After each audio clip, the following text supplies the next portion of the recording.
Hello, I'm Jake Stone. I'm Jesse Owens. And we welcome you to another episode of Generally Particular, a production of the London Lyceum. Generally Particular is a show dedicated to discussing and reflecting on the whole Baptist story.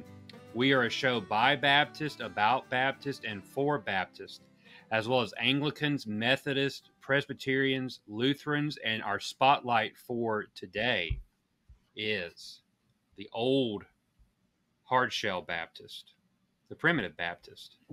And I found that there's something called the Old Free Will Baptist Convention. Who are they, Jesse?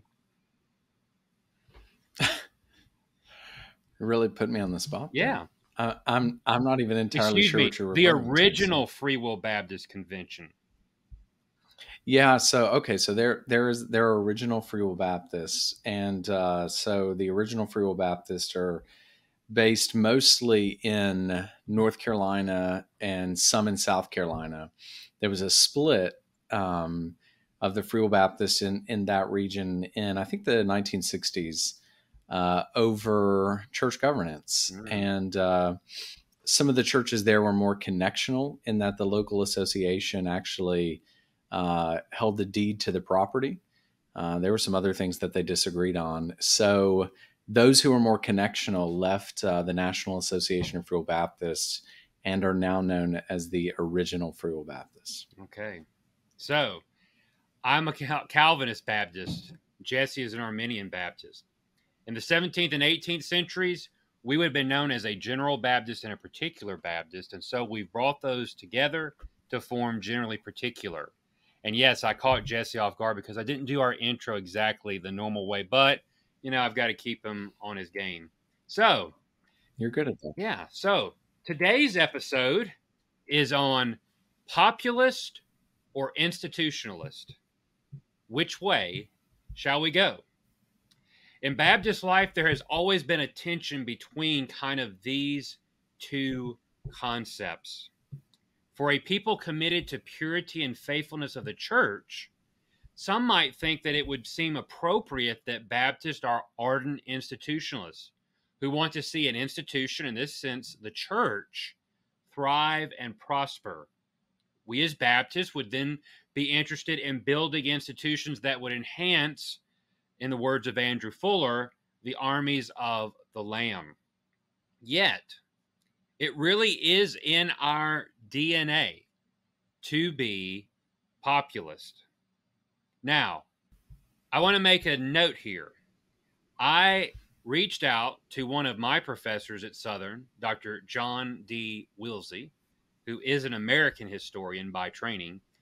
I sent him an email and I asked him, thinking about the statement on Baptists are populist, how would he define that? I was hoping that I would get an answer from him to shine some light in this episode. His response to me last night was lunch or coffee. So I will have I will know next Monday whether Jesse and I were wrong in this whole episode or not. And in the next episode, I'll let you know whether we were or not. But taking the Merriam-Webster dictionary and its second definition. This sounds like a start to a bad sermon right here. I have never started a sermon with that statement. Let me make that clear. I might have started. This is like exegetical fallacies right here. Go ahead. No. So if you look up the term populist in an American context, the first thing you're going to see is going to be a connection to the end of the 19th century, and there was a political party called the Populist Party. Jesse, what do you know about the Populist Party?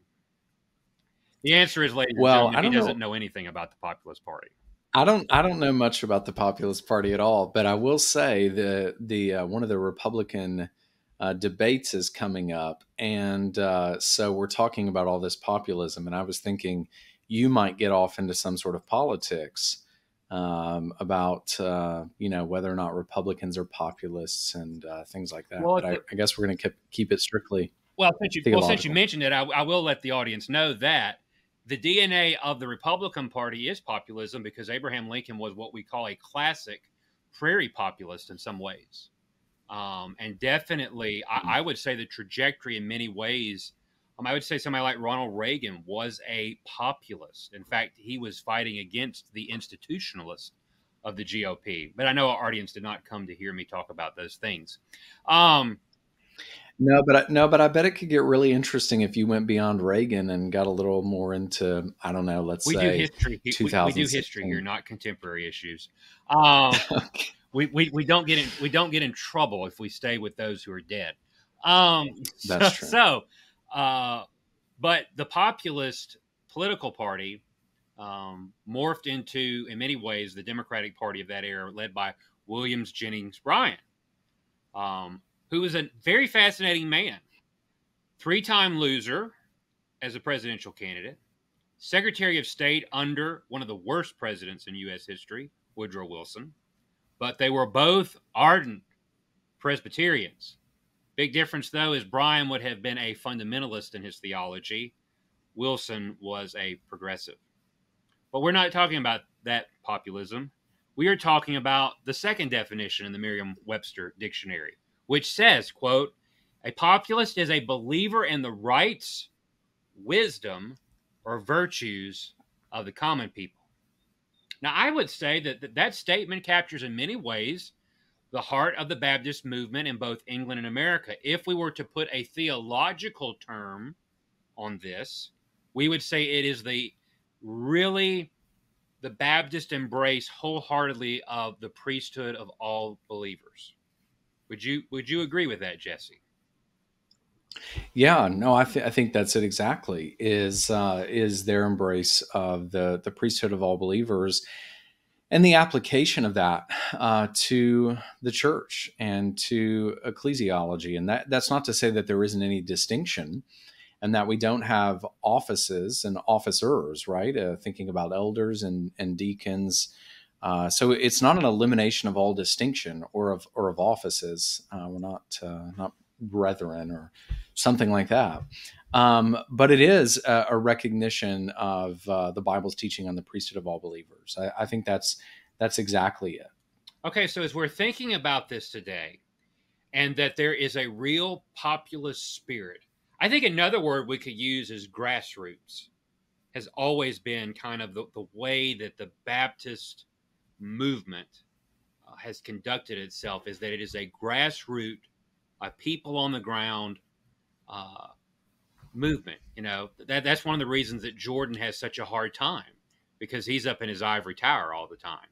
And, we're down here. Well, Jesse, you can see he's all dressed up. Some of us, it's 100 degrees outside, real temp. I'm not going in no suit. You know what? I will say this. That's what made association meetings back home a rough thing in September. There they were when I was a kid, and we got dressed up, and it's 100 degrees outside. See, this is the real truth is coming out here. Of the two of us, I am the one who has not left the old paths. You've left the old paths, Jake Stone. No, I just went back to That's the why here original I old am. paths. Calvinism. Oh yeah, the original Yeah. old paths. The Calvinist Baptists were there first, weren't they? Yeah, because that's what Jesus was. That's what I was taught. That's what we find in the Baptist by Dr. Nettles. That's what he says. So now, if you want, Oh, um, well, I will never disparage Dr. Nettles, but if that's what he says, I have to disagree. But anyways, go ahead. so thinking about this notion of populist and institutionalist. If Baptists are by DNA, let's put it that way, populist, then how do we understand the long Baptist history of building institutions, building associations, building missionary societies, church unions, seminaries? And I mean, let's even think about it for a moment as Baptists built something called the Baptist World Alliance. So, a global institution. How do we reconcile those two things? And so today, Jesse is going to explain to us how we reconcile populism Yeah, and institutionalism in Baptist life. I'm gonna solve that. I'm gonna solve that for us Yes. today. I do think we have to ask questions, thinking about the local church, where the authority lies. And so when I teach ecclesiology to students here at Welch College, I tell them, if you want to know something about ecclesiology, or what sort of ecclesiology your church or your denomination has, you need to ask, where does the ultimate authority lie when it comes to making decisions? Obviously, we think King Jesus has the ultimate authority, but when it comes to the end of the day, does the congregation have final authority? Is it designated to another individual or to another group? Is it given over to a bishop? Is it where does the authority lie? So I think, even as we're thinking about the local church and we're thinking about institutions, the question of authority is one that we have to ask. And so, even on something like the Baptist World Alliance, I would think many people would think of institutions as a way of coming together and working together, but not seeing those institutions as necessarily having any sort of final authority over them or over their congregation in matters of doctrine or practice. It's cooperation in a sense, and hopefully, and this is probably something we'll talk about in a bit, hopefully cooperation along the lines of a confession of faith, and not just some sort of nebulous, hey, we're together for missions or something without a confession. So, as we think about Baptist as populist or institutionalist, we think of the great work written by Dr. Greg Wills, Democratic Religion. And I want you to listen to the subtitle, Freedom, Authority. Can you give me a page number? The subtitle here in the front, Freedom. Did you read the book, or is it just the subtitle? No, I have read the book before. Thank you very much. Freedom, authority, and church. See, the sun has made Jesse delirious. Let me try again for the 10th time. Freedom, authority, and church discipline in the Baptist South, 1785 to 1900. Another nickname for the Baptist South, the Baptist Zion. All right, so, which is true. W.A. Criswell used that language. Now, in the preface, Dr. Wills talks about, Jesse's familiar with. I have not read it, but Jesse has, the democratization. There we go, of American Christianity by Nathan Hatch, and Dr. Wills makes this statement talking about what transpires in America in the 19th century, and I would argue, Jesse, would you agree with this, that many of the things that we are in battle with today, their roots are all in the 19th century in a lot of ways?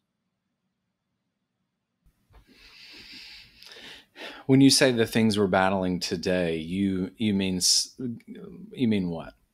Everything. Everything. Everything. So like how people. I mean, yeah. I agree. Like authority. Yeah, I mean, so this is one of the things that Hatch says, and I think he's right on this. I think you see the effects of this and this is what Wills's argument is. The end of the 18th century going through most of the 19th century is there is a sense in which sort of democratization and the democratization of Christianity in America affects everyone. But it even affects the Baptists in a way as well. In Hatch's democratization, I think one of the things that he traces well is the way in which, with democratization and even populism, what happens is you have people of any sort of social class or strata are able to sort of rise to the top in prominence. Whereas before, you would have required something like some sort of inherited authority or a family connection or something like that. With a democratized society, it's charisma, it's speaking ability, it's all of these sorts of things that get you that enable you to transcend your place in society. Yeah, there are positives and negatives to that, and just so that I don't forget to say this later, I think one of the negatives of thinking about something like democratization and even populism is it does create an environment which sort of a market-driven church develops and thrives, so that it's the most innovative and it's the most charismatic speaker or preacher, or it's the church that offers the most exciting programs, or whatever it might be. It's the market then that drives or determines the size, growth, numerical growth, success, whatever you want to call it, of a church.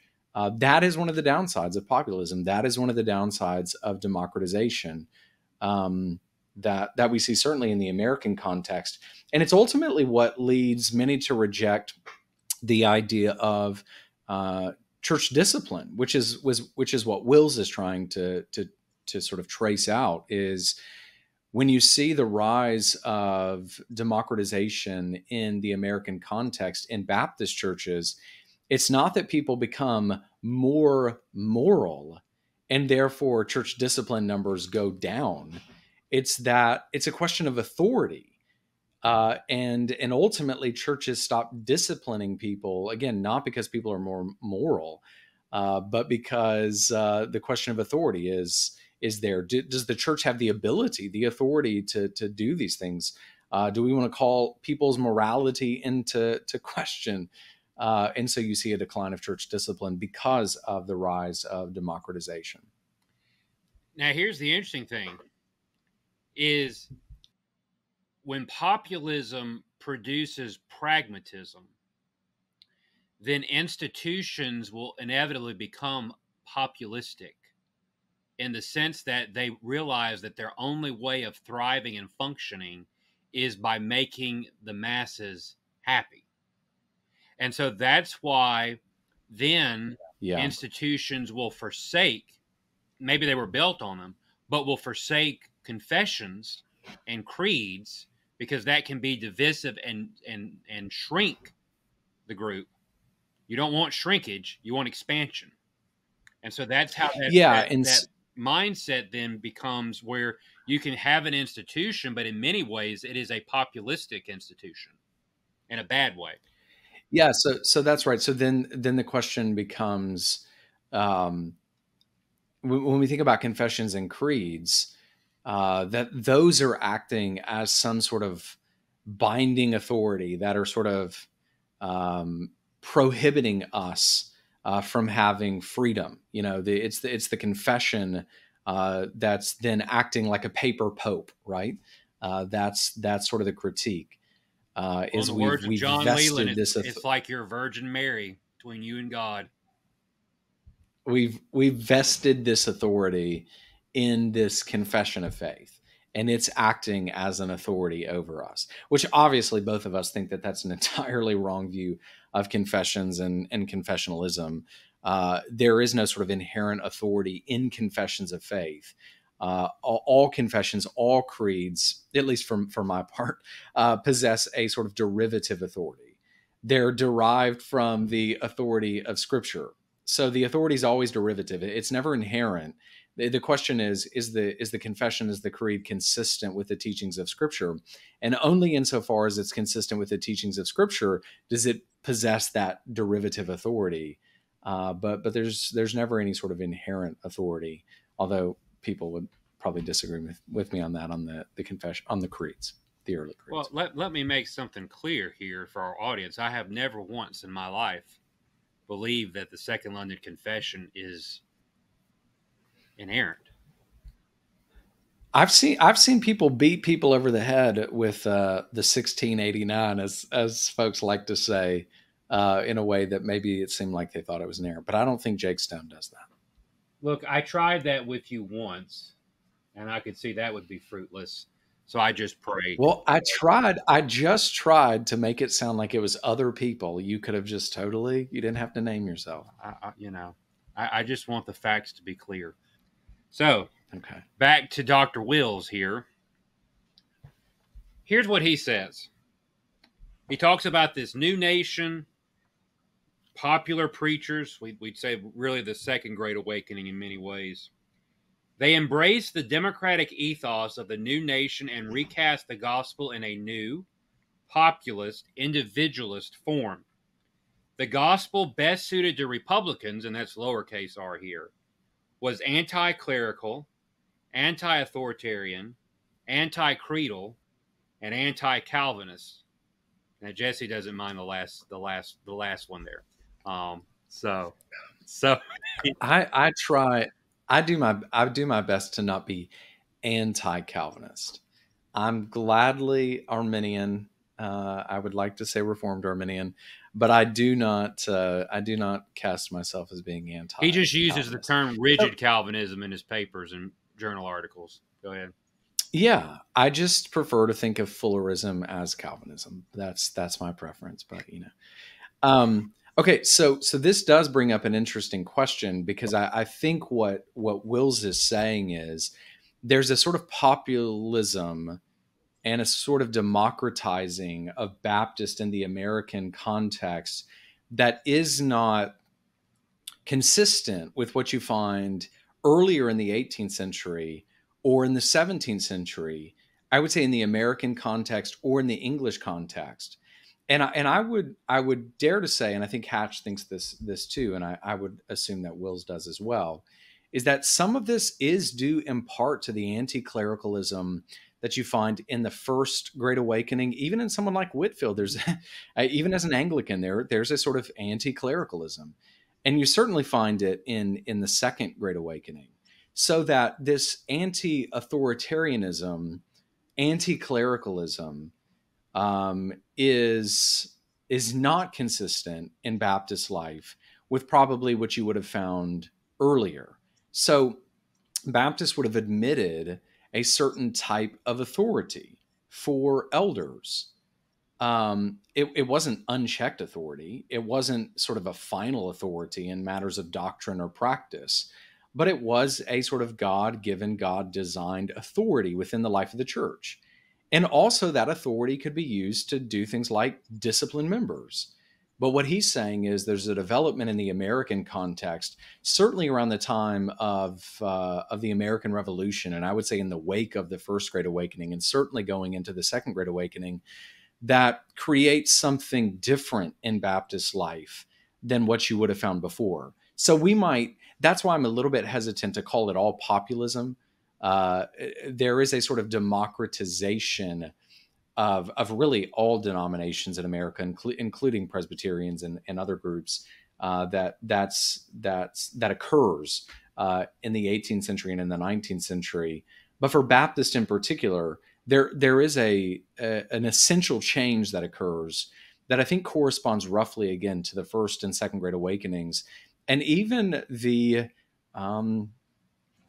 sort of emphasis on the individual and liberty that you find in the American context around the time and following the American Revolution, that wasn't true of Baptists prior to that.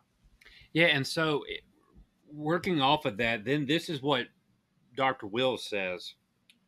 In some ways, Baptists were no exception. Their churches were democracies.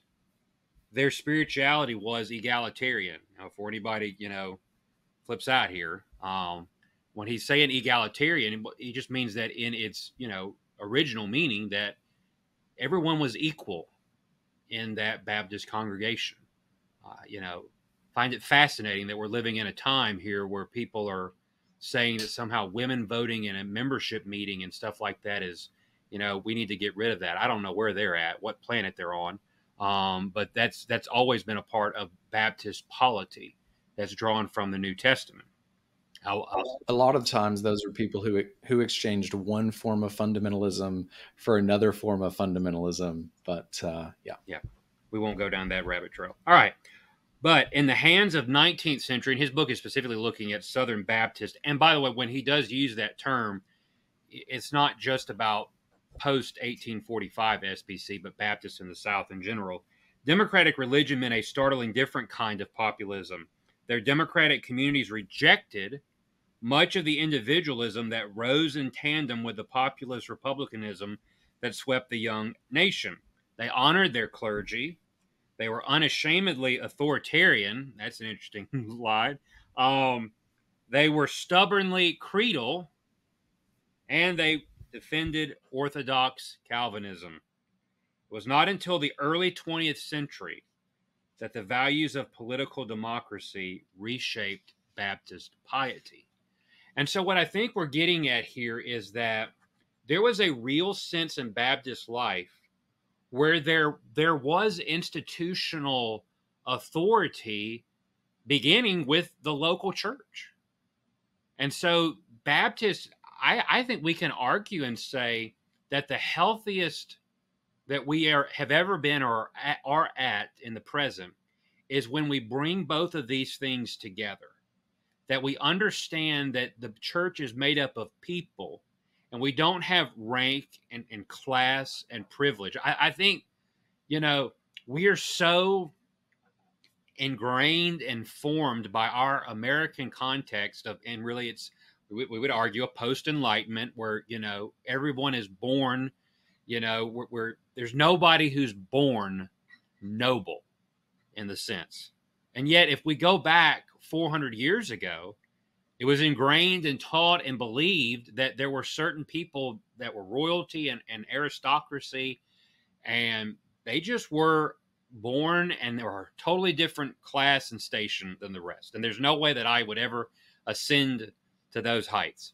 Well, in a Baptist church, doesn't matter who you are, where you're from, what you have or how little you have, based upon what we believe the scriptures to teach, based upon what the gospel of Jesus Christ does, we are all equal in that covenant community. We are all one people in Christ. But it doesn't mean it's a free-for-all. There is real institutional authority that exists, like church discipline, like making sure doctrinal truth is being taught, not heresy. Correct? Am I on the right track here? Yeah, I mean, I agree with that, and I think this is one of the things that we as Baptists have to be careful about too. Though this is something you see in the 19th century, and certainly throughout the 20th century among Baptists, is there is a sense in which, in some groups, in some circles, Baptists rose to greater significance and prominence. I mean, you can see in the 19th century the exponential growth of Baptists and of Methodists too, but of Baptists. And as we sort of climbed even in social status and rank, and we have institutions, there is this temptation, though, to create this new sort of aristocracy. Oh, yes. Of people with relationships and connections and things like that. So it's interesting. You see that in institutions, and you see it in the life of the church too. But you certainly see it in institutions. But right at a sort of core level, a baseline level, we affirm the priesthood of all believers, and we should be consistent in that. And that's why, I pastor a church, and Jake, you've pastored for a long time.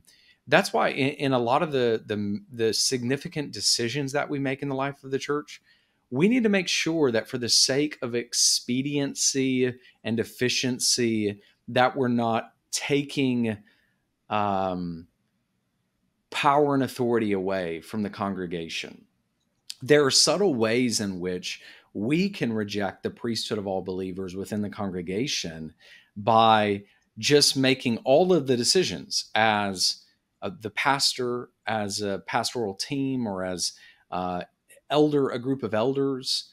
I think we have to be careful that we don't sort of undermine our acceptance of the priesthood of all believers by removing the ultimate authority from the congregation as well. And we do that in subtle ways. And I'm not saying we have to vote on everything. Sometimes you might feel like, your church votes on too much. But I do think there's a tendency, for the sake of efficiency and expediency, to just say, hey, y'all don't worry about that. You delegate the authority to us. We'll make those decisions, and you don't have to worry about it. But I think that sort of undermines, in some ways, what we're saying about the priesthood of all believers. If your church is voting on what food to have for Fifth Sunday lunch, you are voting on too much. And I have presided over that kind of a business meeting in my life. I thought everybody just knew Miss Betty brought that. These other Well, people see, brought the that. church, Other the folks brought that. church, the first church I pastored, every month with a fifth Sunday, we had dinner on the grounds. And then we invited a guest preacher for the afternoon. So I got Sunday afternoon off. And so it was it was on the books. All right. That the church bought fried chicken and fried fish from Hart's. I think it was 50 pieces. Like it was in the church. Hold on. It was in the church constitution and bylaws? Constitution, but it was voted on in some time past that's what they did. Okay. So they bought 50 pieces of chicken, 25 pieces of fish. All right. So I love how specific this is. So July rolls around. This is probably 2010 or 2009. And July, they also had summer revival.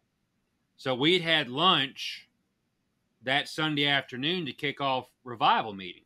So July had a fifth Sunday. So we'd had fried chicken already that month. And I got finished preaching a sermon on a Sunday morning. I probably thought at the time it was pretty good.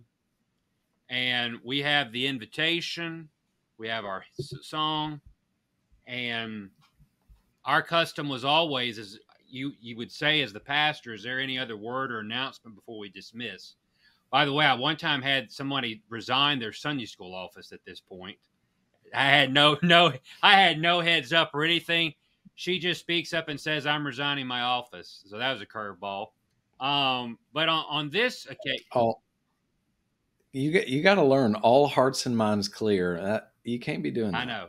So another word or announcement, and the brother who was the church clerk and over these things said, "We just had fried chicken already this month. We have it on the books that we eat fried chicken for every fifth Sunday lunch. I make a motion we buy ham for this fifth Sunday." And young Jake, who was not as mature as I should have been at that point, made a public display that I rolled my eyes in front of everybody and made a little bit of a sigh when I asked, was there a second? So if you're voting on those kinds of things, you're voting on too much. But I would love to. It was on that day that Jake Stone almost gave up on Baptist polity. Well, as a side note, it was that man's habits for business meeting where he would read every passage of scripture that I referred to in my sermons. That was one reason I adopted preaching through a book of the Bible, because we halved in our business meetings with time. All right. So I wonder, though, so I say all that is somewhat kind of hilarious, but what would E.Y. Mullins, would he not agree that we should vote on everything? Now, so we read Wills is distilling Baptist life, primarily the 19th century. Now, here we are with Edgar Young Mullins, The Axioms of Religion. By the way, this is a second printing. Yes, second printing, 1908 edition of this. It's one of my Baptist jewels. I actually bought this here in Louisville at the Locust Grove book sale, which they're having their August meeting the end of this week. So pray for me that I remember I need food for groceries and not books. So Mullins says here on the ecclesiastical axiom, republicanism, therefore, or representative government or indirect democracy cannot take the place of pure democracy and the absolute monarchy of the New Testament church. We conclude that pure democracy in church polity is the only institutional expression, in the form of church organization of our two axioms, the religious or the soul's right to direct dealing with God, and the ecclesiastical or the equality of believers in spiritual privilege in the church. So, pure democracy. Now, what's fascinating is a little history lesson here. We've already talked about Woodrow Wilson and why he's a bad president for a moment. But Wilson, when he gets America into World War I, says it was to make the world safe for democracy. And there were many people, including David Lloyd George, who was the Prime Minister of Great Britain, who said that World War I was the Baptist War. It was a war for democracy. And so by the moving into the 20th century, democracy is equated with Baptist life. Now, here's where I'm going with all this. Now, E.Y. Mullins would have said all those things. And yet I know you've done enough work in this period of the early 20th century that a lot of Baptist institutions, North and South, were so far removed theologically from where the Baptist populace was. And is why in both conventions, North and South, that especially as you get into the SBC and the conservative resurgence, there's many people who say it was a grassroots revolt against the liberal establishment. So what I find ironic in all of this is the people who argued, like Mullins, for this pure democracy, in a sense, which was also premised in many ways. Mullins is, he's all over the map on creeds, but it's a freedom, the freedom of the individual and the freedom of the church, and yet they were sitting in institutions and going in such a direction that was detached from where the average Baptist layperson was at. So it's almost like you had the institutions preaching one thing, but not even listening to their own preaching. Does that make sense? Or did I just ramble for 5 minutes? No, I think that makes sense. I feel like the Apostle Paul probably had something to say like that to pastors about preaching one thing and doing something else. Maybe that's the part of the problem, though, with institutions, is we realize the necessity of institutions, thinking about educational institutions and missions organizations. And if people are not connected, especially when we're thinking about denominational ones, if people are not connected with people in the local church, and not just in their local church, but maybe throughout the denomination, then they're just out of touch with what people are thinking and what they're expecting. Of course, the great danger even of that is something that you said earlier, and this is why it's just sort of this constant poles of tension, is then it becomes this sort of tail wagging the dog if we're not careful, where the institution merely does what they feel like they have to do to stay in power. So it's like, the people want this, well, good grief, we better do that, or they're going to run us out of town. So then the institution is not run by any sort of principle, but becomes entirely pragmatic.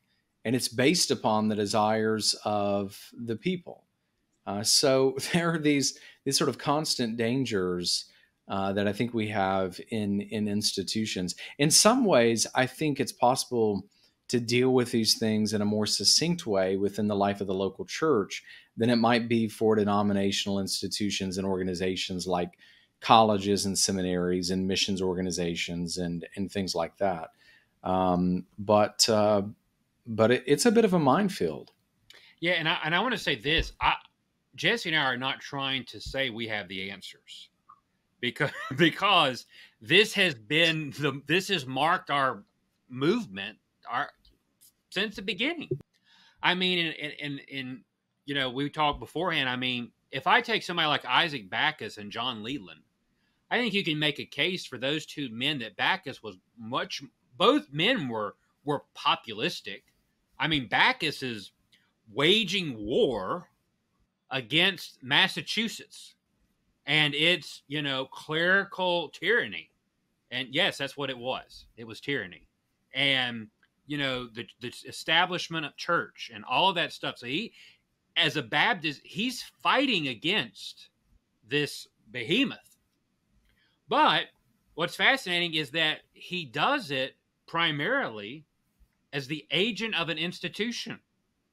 He is appointed by the Warren Baptist Association to represent them in these things. And Backus was very much believed in building things, societies and associational work.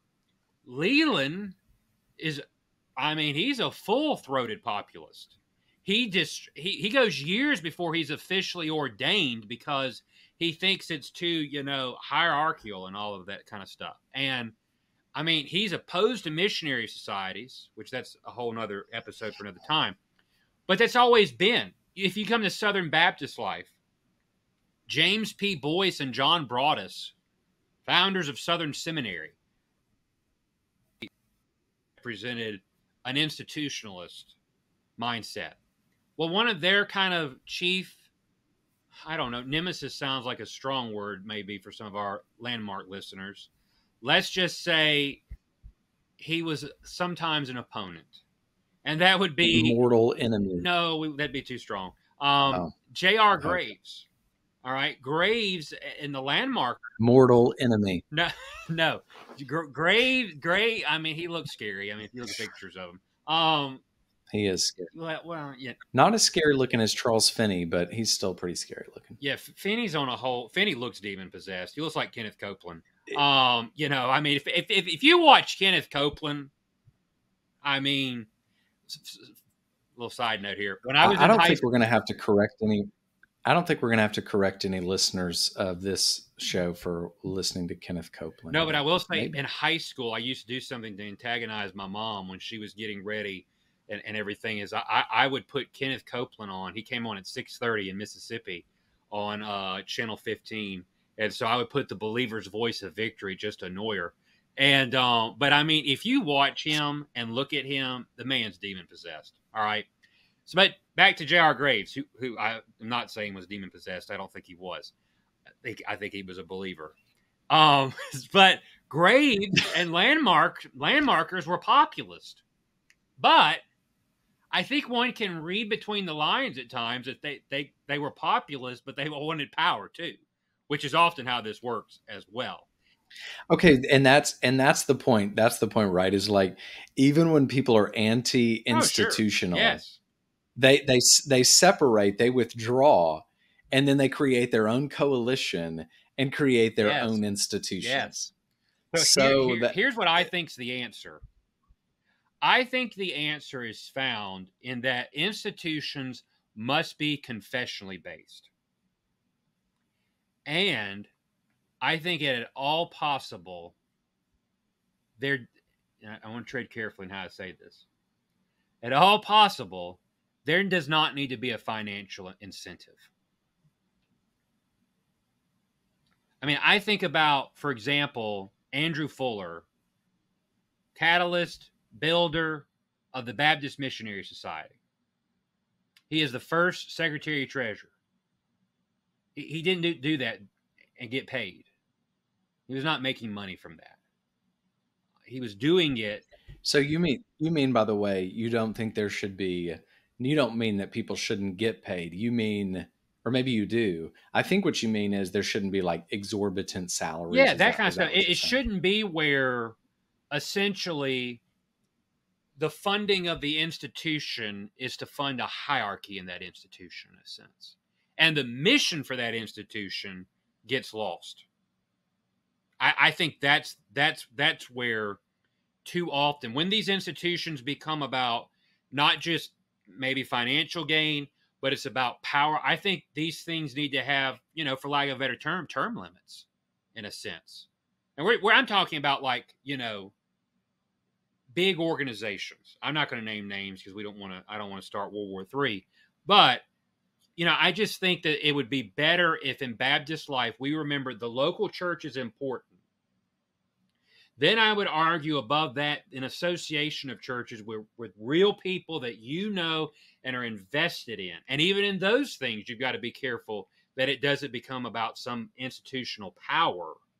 And as you keep building, that you're not building, we need institutions, we need confessional institutions in Baptist life that last, because frankly, we haven't done a very good job at it. I mean, how much, the only thing that I can think of that in Baptist life is still going today, that goes way back, is the Particular Baptist Ministers Fund. I mean, that gave money to Gill as a young pastor, paid part of Carey's pastoral salary. That goes back to 1707 and still exists today. That's like one of the few things that I can think of in Baptist life of an institution that's still going, and it's healthy. We may need to do a case study of it to see what they got right. I didn't mean to preach so much in this episode either. I've been sitting in Hebrew, and I feel dumb in that class. So I need something where I feel like I know what I'm talking about. So here we are. You need to, yeah. Well, you've done well. Well, I don't know if well.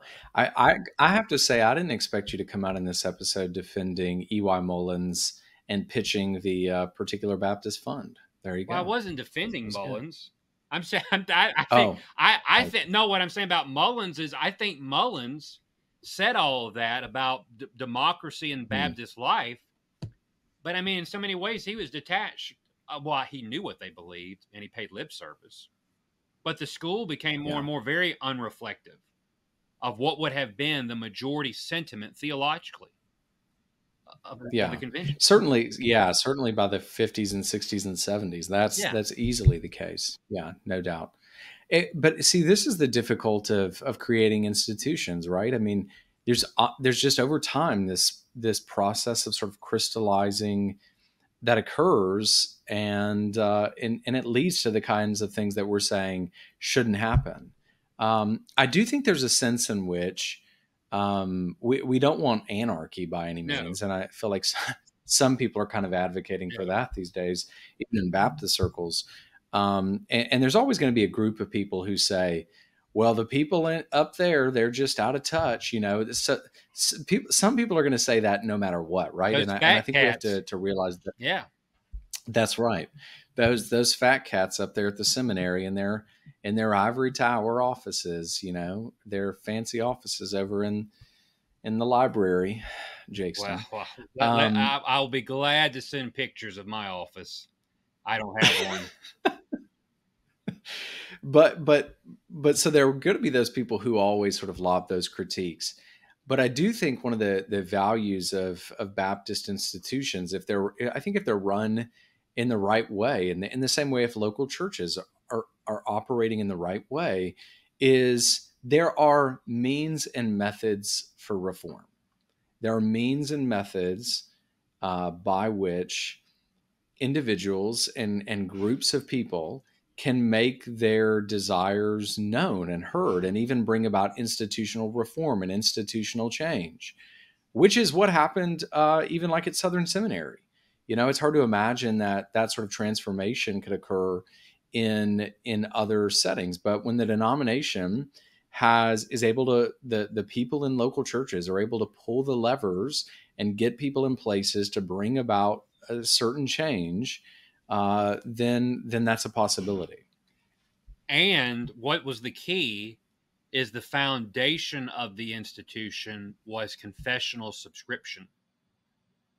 If that had not been in the charter of the school, it would. You and I wouldn't be here. You would not.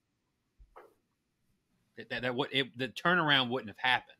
And so I think that's the key, and that's where I would argue that I think too many Baptists historically took confessional orthodoxy for granted. And that's why they didn't codify it. And to Boyce's credit, he saw what had happened with the Campbellite movement, what the winds were blowing, even by that point, and said, we can't allow this to happen in this institution. And I think that too often in Baptist life, I think about the people who planted and organized the Baptist Union at the beginning of the 1800s and where it's at by the end of the century. You know, they took for granted. I mean, that's what happened. I mean, people say, how did this stuff get lost? It's because it was assumed. And once you assume people know it, the next generation loses it. And I think you're right as far as the authority being not vested just in individuals, but a collective affirmation of a confession of faith that guides churches and guides institutions, so that when we deviate from those, then we're able to be called back to them, or to call ourselves back to them, as sort of the standard of the thing that we hold up and that we have to conform to, so that there is this sort of consensual authority within the church. And that's why confessionalism has always played an important part in the life of the local church, and an important part in associations and in institutions. Well, it's been fun, Jake Stone. I've enjoyed it. Yeah, and We don't advocate. Go ahead. Go ahead. No, you go ahead. I was going to say, we don't advocate voting on ham or chicken, but the obvious answer is chicken. Absolutely. It's not ham. Absolutely. Fried. Who want ham? Is I'm very selective when I eat ham. Number one. Number two, if it's sweet, I don't want it. Please, that brown sugar ham. Oh, that stuff's disgusting. Throw it in the trash. Well, I will not be getting you a honey baked ham for Christmas. Please don't. And I I'm gonna send you a bucket of KFC. Well, Popeyes, but anyway. Oh yeah. So, but in all seriousness, for our audience, if you have questions, pushback, feedback, really, we love to hear. But also, I would say on this topic, if you'd like for us to explore this a little more, I mean, we would be glad to hear from people about, maybe some things we didn't cover, maybe some questions that people have that we didn't get to. The reason I'm saying all that is because I want to read something before we finish talking about food. I was showed today. Now, I love Southern Seminary, and I'm thankful for it, and I'm glad to be here. But if anybody listens to this before Friday, I would advise serious caution if you're going to go eat lunch on campus. Because I was shown today that on the menu is gumbo for Friday and red beans and sausage. If you want to know, that's the food of your people, Jake. Let me just say, if you want gumbo and red beans and rice, contact me and we will go find, I think, a little better. I've seen the pictures. It's not gumbo. It's not gumbo. And like a true I know that common because man. Denny Burke, professor here, who's a native Louisianian, has said the same thing too. So I'm gonna use Dr. Burke as my shield here. So, but yeah, don't. And with that, all right. Well, we have to remind people, like always, stay Baptist. Don't vote on the ham. Don't vote on the chicken. But stay Baptist. Stay Baptist.